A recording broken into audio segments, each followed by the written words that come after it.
The first complaint arrived before sunrise. Margaret Hale found the note nailed to her front gate. "Your hogs are destroying that orchard." There was no signature. There didn't need to be. Nearly everyone in the county believed the same thing. Nathan unfolded the note. "Another one." Margaret smiled. "Probably."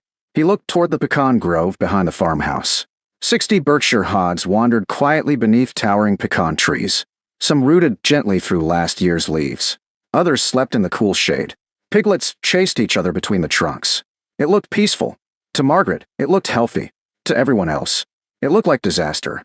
Across the valley, orchard owners spent every spring mowing grass, spraying weeds, and hauling away fallen branches. Margaret did something entirely different. She opened the gates. The hogs moved in. The county couldn't understand why. Neither could Dale Harper. One Saturday morning, he leaned against the feed store porch watching Margaret load fencing supplies.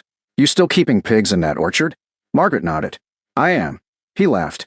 "They'll tear every root out." She smiled. "They haven't yet." Another rancher joined the conversation. "I heard she's got 60 now." Dale shook his head. "By next year, she'll have 60 dead pecan trees." Laughter rolled across the porch. Margaret simply climbed into her truck. Some arguments weren't worth having. Her grandfather Samuel had taught her that. When Margaret was 14, she followed Samuel through the oldest section of the pecan grove. The ground looked different from neighboring orchards. Leaves covered the soil. Earthworms moved beneath damp mulch. Birds searched among the fallen husks. She frowned. "Shouldn't we rake all this?" Samuel smiled. "No." Silence. "The orchard feeds itself." She looked confused. "How?" He pointed toward a group of old farm hogs wandering beneath the trees. "They're doing half the work." The hogs rooted through fallen pecans. Ate insects. Turned leaves into the soil. Left natural fertilizer behind. Samuel rested one hand against an old pecan trunk. Healthy trees don't grow from clean ground. Years later, Margaret understood exactly what he meant. The Hale pecan grove covered nearly 20 acres. Many trees were more than 60 years old. Every autumn, they dropped thousands of pecans. Not all were marketable. Damaged nuts. Split shells. Insect-damaged kernels. Neighboring orchard owners paid workers to gather and destroy them. Margaret let the hogs clean everything. Nothing went to waste. The hogs consumed damaged pecans. Cleaned fallen fruit. Reduced insect populations. Turned leaves into rich, organic matter. Every winter the grove seemed healthier.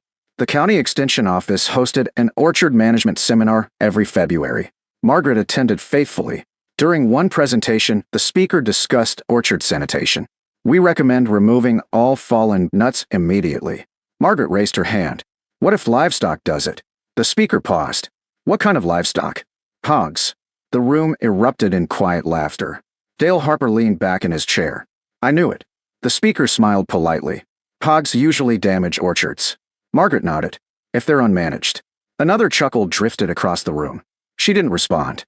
Samuel always believed good records argued better than loud opinions. Back home, Margaret opened another worn notebook. 32 years of orchard records. Tree growth. Nut production. Rainfall. Organic matter. Soil tests. Everything. Samuel had measured nearly everything. One sentence appeared again and again.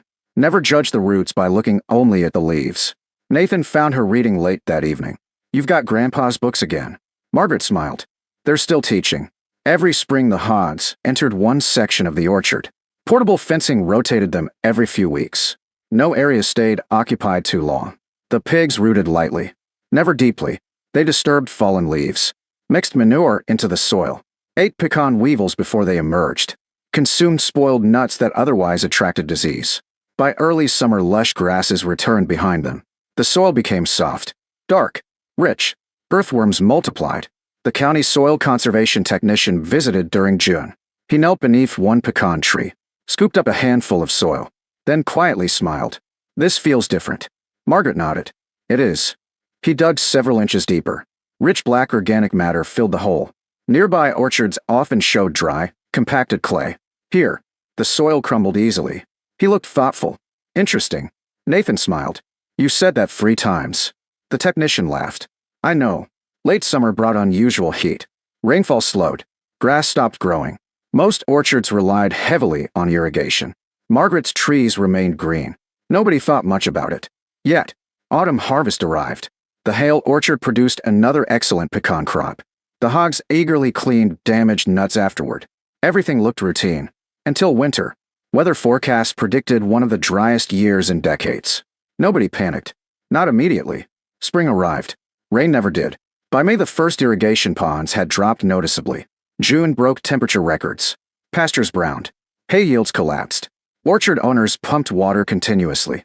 Nathan checked the fuel bills. They're running irrigation almost every day. Margaret looked toward her grove. We aren't. Their orchard used very little supplemental water. The ground beneath the trees stayed surprisingly moist. Thick organic mulch covered nearly every inch. Years of leaves. Compost. Natural hog manure. Everything Samuel had protected remained in place. The county agricultural office declared severe drought conditions by July. Extension agents visited orchards throughout the valley. One afternoon, they stopped at the Hale farm. The lead horticulturist slowly walked beneath the pecan trees. Healthy green leaves stretched overhead. Shade cooled the ground.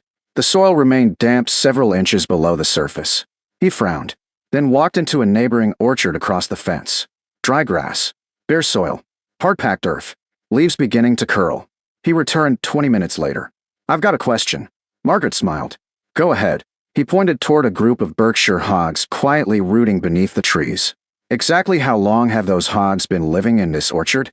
The horticulturist watched the Berkshire hogs move calmly beneath the towering pecan trees. Some rooted lightly through the leaf litter. Others cracked old pecans with astonishing ease. Several piglets chased beetles between the rows. He looked back at Margaret. Exactly how long have those hogs been living in this orchard? Margaret smiled. Almost 12 years. Nathan handed him one of Samuel Hale's weathered notebooks. The horticulturist slowly turned the pages. Soil tests. Moisture readings. Organic matter percentages. Nut yields. Rainfall records. Everything carefully dated. Finally, he looked up. You've been measuring this the entire time. Margaret nodded. My grandfather started long before I did. The horticulturist knelt beneath one of the oldest pecan trees. He pushed a soil probe nearly a foot into the ground. The probe slid effortlessly through rich, dark earth. Then he walked across the fence into a neighboring orchard. The difference was immediate. Bare ground. Hard-packed clay. The probe barely entered 6 inches. He quietly returned. I think we've been asking the wrong question. Nathan smiled. What question? Whether hogs belong in orchards. He looked around the grove. The real question is how to manage them correctly. Word spread through the county before the week ended. Farmers began driving past the Hale orchard. Not to laugh.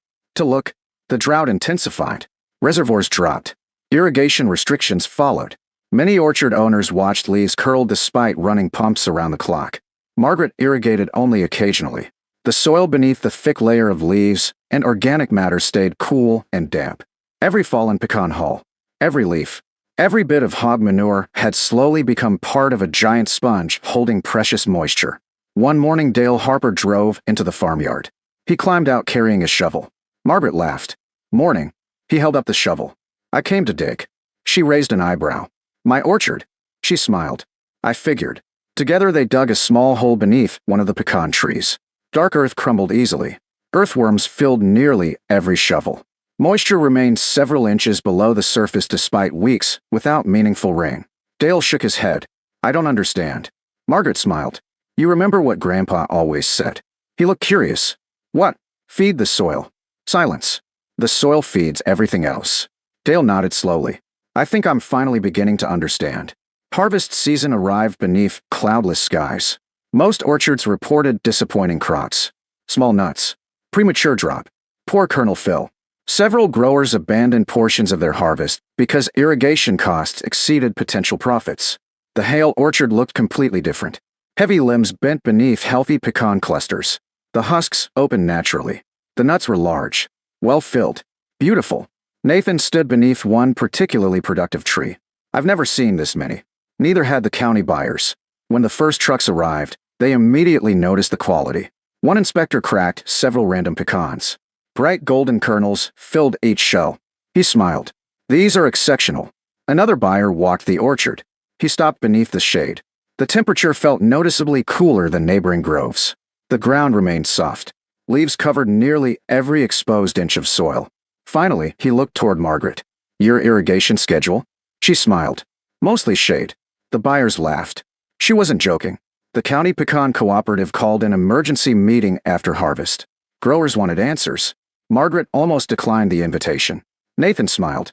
They're finally ready. She nodded. I think they are. The meeting hall overflowed. Growers filled every chair. Extension specialists lined the back wall.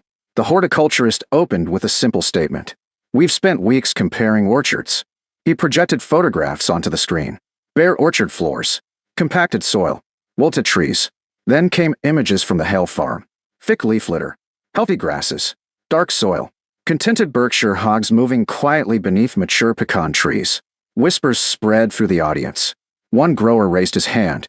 So the hogs saved the orchard? Margaret shook her head. No. Silence.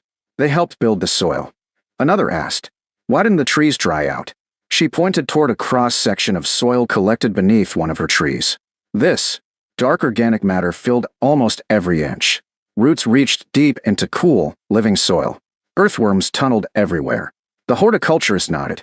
The drought exposed differences that had been building for years. That sentence stayed with everyone.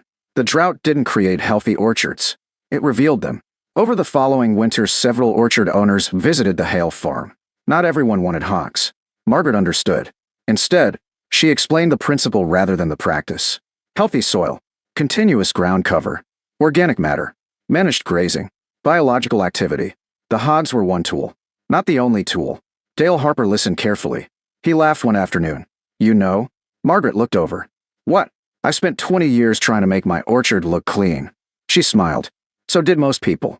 He looked across the leaf-covered ground. Turns out I was cleaning away the very thing keeping the trees alive. The following spring, the County Conservation District announced a new orchard health demonstration project. The Hale farm became the first site. University students arrived. Young orchardists followed. Researchers measured soil biology, water infiltration, root growth. Every study reached the same conclusion. The orchard beneath the hog rotation held significantly more organic matter and retained moisture far longer than conventionally managed orchards nearby. One graduate student asked Margaret, when did you realize this system worked? She smiled. I didn't. The student looked surprised. You didn't. I trusted someone who kept better records than I could. She held up Samuel's oldest notebook. The worn leather cover barely held together. Inside were neat handwritten observations stretching back decades. The final page contained only one sentence. Healthy farms prepare for drought long before the sky forgets to rain. Margaret quietly closed the notebook. Years earlier, neighbors saw 60 hogs wandering beneath pecan trees and assumed the orchard was being destroyed. They saw muddy animals, rooting, fallen leaves, an untidy grove. Margaret saw workers. The hogs cleaned damaged pecans before insects multiplied. They reduced pest populations naturally. Their manure returned nutrients to the soil. Their gentle rooting mixed organic matter into the surface. Year after year, they quietly helped build healthier ground beneath the trees. No single season changed the orchard. Thousands of ordinary days did. By the time the drought finally broke, the Hale Pecan Grove had become more than the county's healthiest orchard. It had become proof that resilience is rarely created during a crisis. It is built quietly, season after season, long before anyone else believes it matters. As fresh rain finally tapped against the pecan leaves one cool autumn evening, Margaret stood beneath the old trees Samuel had left. The Berkshire hogs rested peacefully nearby after another day's work. The orchard smelled of wet earth and fallen leaves. She smiled, remembering the laughter that once followed her every trip into town. Nobody laughed anymore. Instead, they asked questions. And Margaret always gave the same answer. The hogs didn't save the orchard. She looked down at the rich black soil beneath her boots. They simply helped the soil become healthy enough to save the trees itself.